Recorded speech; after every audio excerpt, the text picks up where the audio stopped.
राधे राधे मित्रों, देखिए आज के वीडियो में देखने वाले हैं एक पुस्तक जिसका नाम है श्री एकनाथ चरित्र। गीता प्रेस से पब्लिश होती है। कोड संख्या है 121। कुछ इस प्रकार से इसका बाहरी आवरण है, बाहरी पृष्ठ इस प्रकार से है और मोटाई देखिए कुछ इस प्रकार से, इतनी मोटाई है इस किताब की।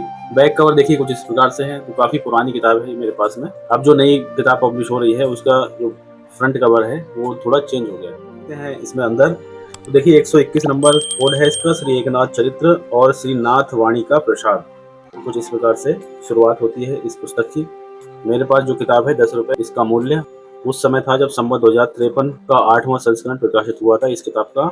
अभी इस पुस्तक का मूल्य लगभग 25 या 30 रुपए के आसपास होगा। और इसके सामने देखिए भूमिका है, प्रकाशक मोदी की ओर से। देखिए पढ़ते हैं। ये चरित्र एकनाथ महाराज का है। इनका नाम महाराष्ट्र में अत्यंत लोकप्रिय है। श्री ज्ञानेश्वर का नाम गंभीर बना देता है। तुकाराम के नाम में लीनता है। रामदास जी के नाम की धाक है, वैसे ही इनके नाम में सबको प्रसन्न कर देने की शक्ति है। कारण इनका चरित्र ऐसा ही है जो पाठक आगे पढ़ेंगे। काशी में जैसे गंगा बहती है वैसे ही महाराष्ट्र में, विशेषकर पैठण में एकनाथ की स्मृति गंगा बहती है। आज भी महाराष्ट्र में सर्वत्र एकनाथ षठी मनाई जाती है और पैठण में तो इस दिन सब दिशाओं से यात्री एकत्र होते और इस स्मृति गंगा में स्नान कर कृतार्थता अनुभव करते हैं। प्रतिष्ठान या पैठण किसी समय विद्या का एक प्रधान केंद्र था, पर आज पैठण में और तो कुछ नहीं पर एकनाथ की दिव्य स्मृति है। पैठण की विद्या सफल हो गई जब एकनाथ उत्पन्न हुए। पैठण में एकनाथ जी का जन्म स्थान अभी तक है। योगक्षेमम बहाम्यम के न्याय से उनके वंश को मिली हुई जागीर भी है, वंशधर भी हैं। एकनाथ महाराज की स्मृति, उनका कार्य भी है, स्मृति के उत्सव भी होते हैं। तो इस प्रकार से देखिए ये निवेदन भूमिका मिलती है। यहाँ लिखा गया है लक्ष्मण नारायण गर्दे। इस प्रकार यहाँ पे कुछ ये भूमिका के रूप में ग्रंथ की शुरुआत इस पुस्तक की होती है और ग्रंथकार की यहाँ पे प्रस्तावना है, जिसमें आपको लगभग 3, 4 या 5, 6 पेजों में ये प्रस्तावना मिल जाती है। मेन विषय वस्तु पे आते हैं तो यहाँ पे देखिए विषय सूची यहाँ से होती है प्रारंभ। विषय सूची में आपको श्री एकनाथ जी का जीवन परिचय मिलेगा, उनकी कुछ कथाएं मिलेंगी, उनकी वाणी मिलेगी। तो देखिए विषय सूची में देख लेते हैं और इस किताब में क्या क्या आपको मिलने वाला है। तो विषय सूची पढ़ने पे सबसे पहले देखिए आपको प्रपितामह भानुदास यानी एकनाथ जी के 1-2 पीढ़ी पहले का यहाँ पे वर्णन मिलेगा। फिर है बाल्यकाल, फिर है गुरु जनार्दन स्वामी, फिर श्री दत्त कृपा अनुष्ठान, एकनाथ जी की तीर्थ यात्रा है, नाथ का गृहस्थ आश्रम है, एकनाथ की गुरु भक्ति है। उसके बाद एकनाथ जी की कुछ जीवन में घटनाएं घटी, उनकी कुछ कथाएं यहाँ पे छापी गई हैं। जैसे शरीर पे थूकने वाला यवन, ये बहुत ही अटपटी घटना है। उसके बाद शांति भंग करने वाले को 200 रुपए पुरस्कार है। तो इस तरह के देखिए यहाँ पे 14 जो है यहाँ पे कथाएं मिल जाती हैं। आपकी स्क्रीन पे है, इनको आप पढ़िएगा।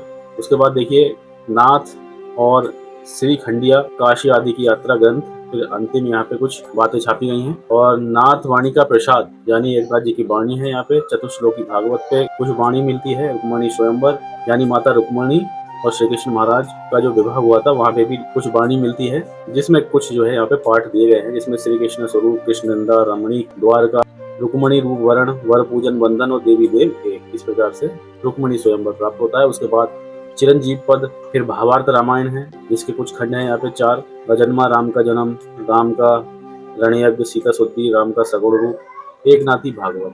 तो इस प्रकार से जो है ये 16 अध्यायों में किताब बटी हुई है, जिस प्रकार से विषय सूची में यहाँ पे वर्णन मिल जाता है। जो एकनाथी भागवत है यहाँ तक जो है और आगे तक दी गई है। तो अध्याय तो यहाँ पे 16 ही हैं। तो इस प्रकार से जो है विषय सूची है।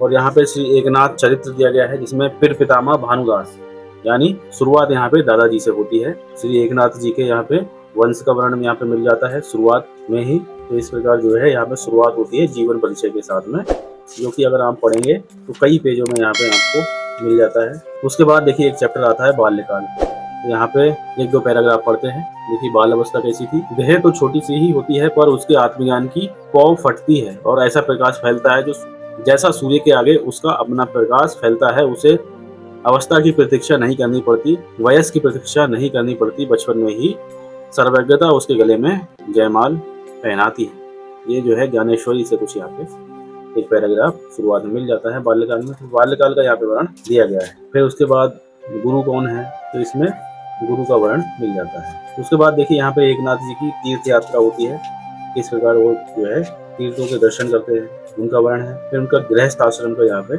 वर्ण मिलता है। गृहस्थी उन्होंने आश्रम उन्होंने किस प्रकार से बिताया, यानी विवाह के बाद किस प्रकार से वह रहे, वह यहाँ पे इस चैप्टर में मिलेगा वर्ण। फिर इसी प्रकार से जो है आगे गुरु भक्ति भी मिल जाती है। फिर देखिए कुछ कथाएं यहाँ से होती हैं प्रारंभ, एकनाथ महाराज की कुछ कथाएं। इन कथाओं में काफी कुछ जानने को मिलता है, सीखने को मिलता है, उस समय कैसी परिस्थितियां थी इन कथाओं के माध्यम से जानने में आता है। तो यहाँ पे देखिए जिस प्रकार से विषय सूची देखी थी, तो यहाँ पे 14 कथाओं का वर्णन है, यानी 14 यहाँ पे कथाएं दी गई हैं, जिनमें एक दो आपको पढ़ के सुनाते हैं। देखिए एक कथा तो है ये, शरीर पर थूकने वाला यवन। यवन यानी मुसलमान हुए ये लोग, जो कि तुर्की ईरान साइड के थे और भारत में क्या कर रहे थे, ये सोचने वाली बात है। तो अभी कथा पढ़ते हैं। तो देखिए, पैठण में एकनाथ महाराज के स्थान से गंगा जी को जाने वाले रास्ते में एक जगह एक धर्मशाला सी है। वहाँ एक यवन रहा करता था। वह उस रास्ते में आने जाने वाले हिंदुओं को बहुत तंग किया करता था। यानी हिंदुस्तान में हिंदुओं को तंग किया जा रहा था उस समय। कथा के माध्यम से आपको स्पष्ट जानने को मिलता है कि अपने देश में ही अपनों को तंग किया जा रहा है, वो भी बाहरी व्यक्तियों के द्वारा, क्योंकि कुछ नियम फॉलो नहीं हुए होंगे उस समय, कुछ तो कमी रही होगी। जो एक यवन हमारे देश में आके हमारे उस समय के संतों को जो है प्रताड़ित कर रहा है, उस समय के राजाओं को, उस समय के जो भी बलशाली क्षत्रिय रहे होंगे, उनको इस बात पे ध्यान देना चाहिए था। फिर देखिए, एकनाथ महाराज जब स्नान करके लौटे तब वह इनके ऊपर पिचकारी छोड़े। इससे महाराज को किसी किसी दिन 4-4-5 बार स्नान करना पड़ता है। जहाँ वह स्नान करके लौटने लगे कि वह उन्मत्त मनुष्य फिर उन पर थूके, महाराज फिर गंगा स्नान करके जाएं। इस बदमाशी से कोई भी आदमी चिढ़ जाता, चिढ़ना भी बिल्कुल स्वाभाविक था। पर एकनाथ महाराज की शांति ऐसा विलक्षण थी कि बार बार एकनाथ महाराज माता गंगे कहकर वंदन करके आनंद से स्नान कर रहे और धन्यवाद दें उस यवन को, यह कहकर कि इसकी कृपा से मेरे इतनी बार स्नान हो जाता है। एक दिन तो यह बात हुई कि वह यवन उस मौके पर नहीं था, पर नाथ उसका नियम भंग न हो इस ख्याल से कुछ काल तक उसी राह देखते रहे और वहीं ठहर गए। कुछ काल प्रतीक्षा करके उसके आने का कोई लक्षण न देखा, तब वह आगे बढ़े। एक बार वह यवन अत्यंत उन्मत्त होकर महाराज के बार बार स्नान करके लौटने पर उनकी देह पर बार बार थूकता ही रहा। वह थूकता जाए, महाराज स्नान करते जाएं। इस तरह कहते हैं कि 108 बार स्नान हुआ। अब 108 बार उसने थूका लगभग, तो 108 बार बता रहे हैं यहाँ पे कि स्नान हुआ। फिर देखिए, तथापि महाराज की शांति भंग नहीं हुई। उन्मत्त क्रोध और शांत सहिष्णुता का ये द्वंद्व देखने के लिए हजारों लोग वहां जुटे थे। अंत को यवन थक गया, लज्जित हुआ, महाराज के चरणों पर लौट गया। तो महाराज के चरणों पर लौट जाए, ये तो बड़े आश्चर्य की बात यहाँ पे हुई। यवन ने महाराज के महात्मापन की बड़ी स्तुति की, इतने पर भी वह अपनी मस्जिद पर अपने 4 बार नमाज पढ़ने की तारीफ करने से बाज न आया। यहाँ पे देखिए दोनों बातें लिखी हैं कि वो चरणों पे भी लौट रहा है और उनकी महाराज की स्तुति भी कर रहा है। फिर बाद में वह जो है अपना पुराना स्वरूप फिर से दिखा रहा है और बाज नहीं आ रहा है। फिर देखिए, महाराज जी ने भी बहुत अच्छी यहाँ पे बात लिखी है, जो कि बहुत ही ज्यादा गौर करने वाली है। देखिए, मस्जिद में ही जो अल्लाह खड़ा, तो और स्थान क्या खाली पड़ा, चारों वक्त नमाजों के, तो क्या और वक्त हैं चोरों के। एका जनार्दन का बंदा, जमीन आसमान भरा खुदा। तात्पर्य यह है कि अल्लाह यानी परमात्मा किसी एक जगह में ही बंधा नहीं है, वह सब जगह मौजूद है, सर्वव्यापी, सर्वज्ञ और सर्वसाक्षी है, सबका है, सबके हृदय में है। उसकी स्तुति यही हो सकती है कि मनुष्य उसका अखंड स्मरण करे, सब कुछ वही करता है, यह जाने और निरअहंकार होकर रहे। तो इस कहानी को अगर पढ़ें तो यही शिक्षा मिलती है कि एक बहुत ही दुष्ट प्रवृत्ति का एक इंसान था, इंसान नहीं जाहिल था उस समय का, जो महाराज जी पे थूकने की हरकत करता था, वो भी अपने देश के अंदर। कहानी पढ़ के काफी अटपटा लगा। तो वहाँ पर हम सोच सकते हैं कि उस समय हमारे जो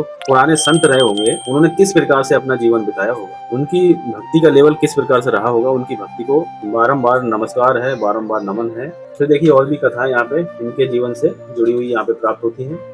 इस किताब को आप पढ़िएगा एक बार। अगर इसमें प्रश्नों की संख्या देखी जाए तो प्रश्नों की संख्या जो है इसमें लास्ट में 204 और एक पेज और है, यहाँ पे लगभग 205 यहाँ पे पेज लगभग प्राप्त होते हैं इस पुस्तक को देखने पे।